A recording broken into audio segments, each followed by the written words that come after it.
Alors oui, ça a vraiment été le naufrage, parce que on s'est dit, tiens, on va utiliser des logiciels libres pour communiquer avec les étudiants. On a choisi Framatalk, on n'était pas les seuls, donc évidemment rien n'a fonctionné. On a basculé sur Zoom, on a découvert la limite de 40 minutes. Bon, à chaque petite erreur, on perd des étudiants, il fallait tenir comme ça jusqu'aux vacances de Pâques. Et ça a été compliqué, hein. Donc en vacances de Pâques, on savait qu'on allait avoir un nouveau groupe sur un sujet qui était neuf pour eux, qu'on ne connaissait pas, qu'ils ne nous connaissaient pas. Oulala, comment on va faire? Donc là, on a découvert le webinar de Pierre-André Caron, que je remercie au passage, chaleureusement, qui nous a donné quelques points de repère qui ont été vraiment salutaires. Donc ces points de repère, c'est quoi? Bon, je sors mon PowerPoint. Voilà, point de repère. Ça a été d'abord toujours donner quelque chose à faire aux étudiants. C'est ne pas considérer que si on leur demande de lire le cours, ils vont le lire. Non, ils le liront si on leur demande de faire quelque chose qui nécessite de lire le cours. Donc on leur donne quelque chose à faire. Ce quelque chose à faire, il va chez nous toujours se concrétiser par la demande d'un livrable. Un livrable qui va être soit individuel, soit collectif. Et pour ne pas crouler sous l'évaluation des livrables, on va leur demander chacun de s'auto-évaluer. Donc les livrables vont être auto-évalués à partir d'une grille critériée qui permet aux étudiants de savoir se situer par rapport aux attentes. Donc la deuxième chose importante, c'est d'évaluer effectivement ce que les étudiants vont produire. Donc ça veut dire que évaluer les livrables, il va falloir ne pas crouler sous le travail, d'où l'importance d'avoir cette grille et cette auto-évaluation. Et puis favoriser les interactions. Les étudiants se retrouvent tout seuls. On a compris qu'il y avait une perte de motivation liée au fait qu'ils se sentent isolés.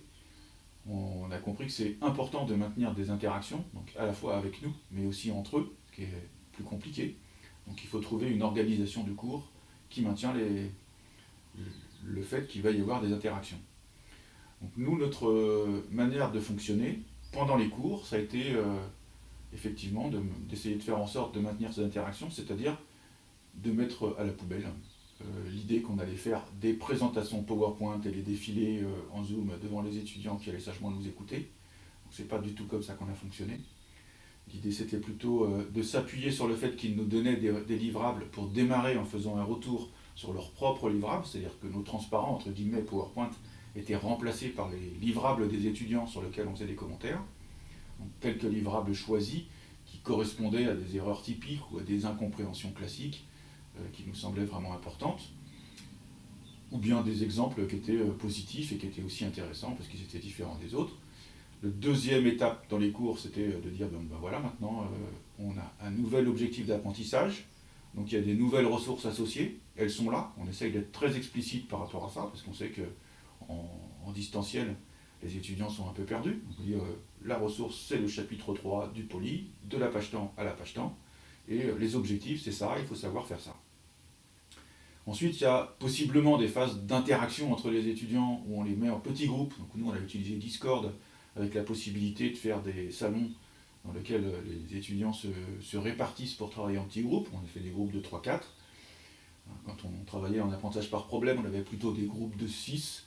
Mais là, la mise à distance, on a pensé que c'était plus difficile de collaborer en étant à distance. Donc on a fait des groupes de 3-4, ce qui a plutôt bien fonctionné.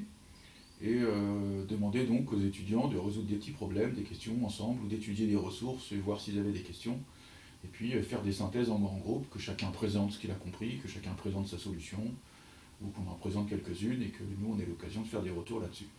Donc ça a pas mal marché, et on finissait toujours le cours par une étape où on donne les consignes de façon très explicite, qu'est-ce qu'on attend comme livrable pour la fois prochaine, à quelle date il faut le donner, comment ils vont être évalués, et comment ils doivent eux-mêmes l'auto-évaluer. Donc ça donne un schéma que j'ai essayé de représenter sur cette deuxième page de non-PowerPoint, dans lequel on a deux grandes boîtes. La première boîte synchrone correspond à ce que l'on fait avec les étudiants quand ils sont connectés avec nous, en direct. Donc j'en ai déjà parlé, faire des retours par rapport à leurs livrables, leur annoncer les objectifs, les faire collaborer sur des petits problèmes, et puis annoncer ce qu'ils vont avoir à faire pour la fois prochaine. Et puis le travail asynchrone, donc le travail asynchrone dans lequel il y aura une partie étude de ressources, ce qui va être rendu nécessaire par ce qu'on leur demande dans le livrable, que l'on explicite, hein, c'est-à-dire que dans les consignes que l'on donne, orales et écrites, c'est écrit, les ressources, elles sont là. Puis du travail, soit en individuel, soit en équipe, possiblement les deux, mais il faut qu'on ait le temps suffisant entre les séances pour pouvoir le faire. Nous, on ne l'avait pas, donc on choisissait, soit c'était des rapports individuels, soit c'était des rapports collectifs. Et souvent, c'était du code à produire, puisque c'était le sujet du moment. On travaillait sur un langage. Du coup, 24 heures avant la séance synchrone suivante, il fallait que les étudiants aient fourni leur livrable. Donc, il y avait une chaîne spécifique dans Discord pour que les étudiants donnent leur livrable. Et nous, on venait voir leur livrable et leur auto-évaluation pour la confirmer ou l'infirmer. Et si on avait le temps, ou si on était suffisamment nombreux pour corriger, on était un petit peu plus précis et détaillé dans les retours que l'on pouvait faire aux étudiants. Et puis de toute façon, ils auront un retour collectif sur la plupart des erreurs que l'on a rencontrées dans les livrables. Et donc les livrables qu'on demandait, c'était typiquement une page A4 photocopiée ou scannée. Il ne fallait pas être non plus trop exigeant sur ce qu'on peut demander en 2-3 jours. Il fallait aussi prévoir dans l'emploi du temps pour qu'il y ait des instants où ils puissent collaborer, se connecter entre eux, discuter, et puis fournir ce livrable et fournir ce travail-là. Ça a assez bien fonctionné, parce que les étudiants ont effectivement appris des choses. Il a fallu faire des deuils de contenu, puisqu'il y a une partie qui était pratique qu'on n'a pas pu faire, hein, on n'avait pas le matériel pour. Mais tout ce qui était possible à faire en simulation, et des concepts assez difficiles là-dedans sont plutôt bien passés.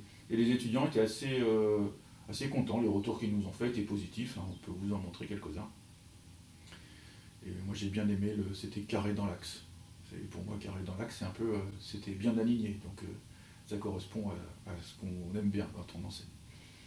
Voilà pour l'histoire de l'autre petit naufrage et la manière dont on a tenté de sortir la tête de l'eau pour essayer de faire au mieux en période de distance. C'est pas qu'on ait aimé cette période, hein, mais c'est qu'on a trouvé une manière de fonctionner qui nous a permis de survivre, on va dire.